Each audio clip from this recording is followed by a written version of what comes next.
that would be truly Christian, that it would be truly Christian, it would be organized in a Christian way. So those would be three reasons: the death of the apostles, the coming of heresies into the church, and the need for organization in the church would call for then the things to be written down as opposed now. Now, I want to run through these quickly. These are general rules for explaining the differences in the Synoptic Gospels.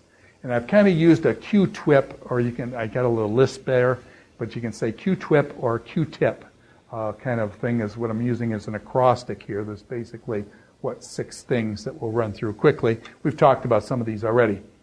When there's differences in the Synoptic Gospels, when the Synoptic Gospels there's differences, sometimes those differences, this is Jesus, the King of the Jews. The King of the Jews. Jesus of Nazareth, the King of the Jews. What was on the title over Christ's head and stuff. But it's possible that the quotes, you shouldn't think of the quotes as quotation marks. A lot of times Jesus, as we said, he spoke in Aramaic, and what we're getting in Greek in our New Testament is a translation of what he originally said anyways. So that these are summaries, these are abstracts, they're condensations of what Jesus said. We don't have the whole 2-hour discourse that Jesus gave. We've got something that must have taken 10 minutes of that, and so it's a synopsis.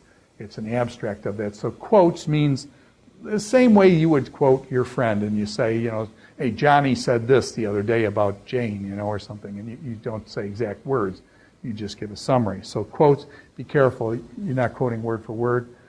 Jesus did many of these things twice. It's very likely Jesus preached the same sermon in different environments and preached the same message. It's very likely that Jesus gave some of his teaching more than once to different audiences as he went around. And it's possible that one writer quotes this source and one writer quotes that source, and they're different, but they're the same Jesus teaching. So multiple things have happened. Jesus sent out the 12. He probably sent them out multiple times. It's possible, by the way, and I should have raised this earlier and I didn't, so let me do it now. Dr. Robert Newman, I believe, has said that basically the temple cleansing, John has it early, Matthew, Mark, and Luke have it late. It's very likely that the temple cleansing itself may have happened twice. And Jesus may have done it early, Jesus may have done it late. Actually, Jesus may have done it several times, and some of them not recorded. Translation. We mentioned the fact that Jesus spoke in Hebrew, well, not Hebrew, but Aramaic. Aramaic was kind of the language among the Jews at that time. Aramaic was just a Babylonian. When they went to Babylon in 586, they were carried away by Nebuchadnezzar with Daniel, Shadrach, Meshach, and Abednego. You remember that. And when they went to Babylon, they picked up Aramaic. Hebrew, by the way, was just a Canaanite dialect. Hebrew is just a Canaanite dialect. It was the land of Canaan. That's what they spoke. Hebrew is just a Canaanite dialect that Abraham and those guys picked up when they came to Canaan.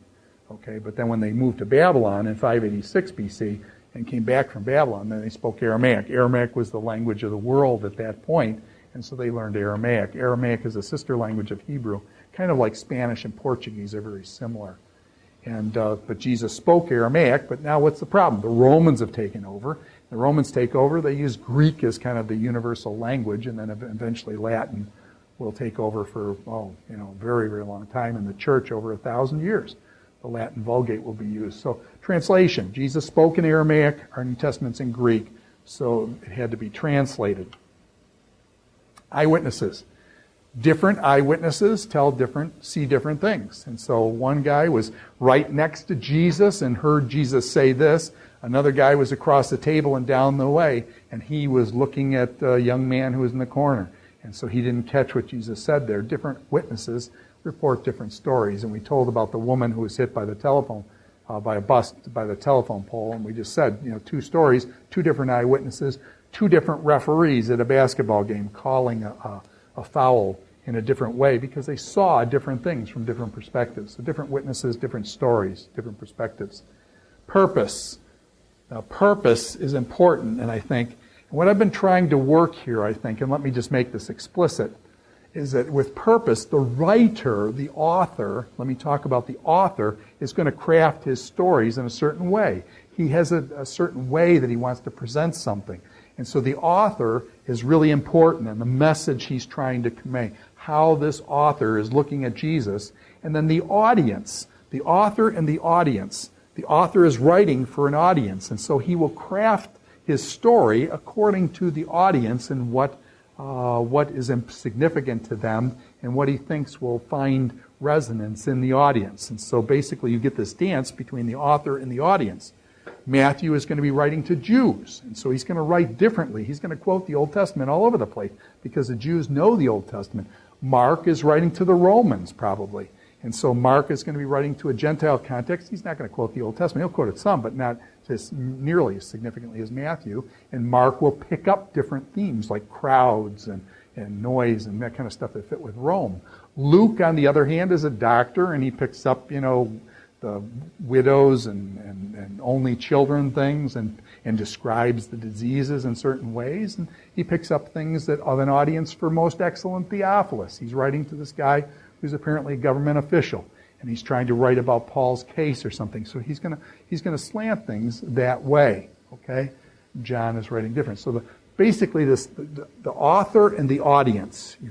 In order to understand a book, you've got to understand something of the author and the audience and the dance between those two.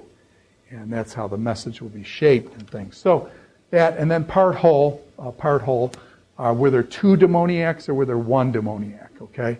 And so in some stories we get told, the more fuller story, another a very condensed version. Mark, oftentimes very condensed. Those stories are then developed by Matthew and Luke. And so part whole kinds of synecdoche or part whole types of relationships. So this is Q-TWIP, and these can be solutions, taken as solutions on why the differences between the synoptic problem, as they call it, between Matthew, Mark, and Luke. Now John, as we said, John's totally different. And so we're going to look at John right now. So that ends our discussion of the synoptic problem. Some people spend their whole life, actually, studying the synoptic problem, the similarities, the differences, and all the nuances of how each Matthew, Mark, and Luke tell their story differently. And some of those synoptic scholars are just really good people. They've studied Jesus for their whole life. Darrell Bach and other people like that down Dallas Seminary and other places. Great work that they've done. Now,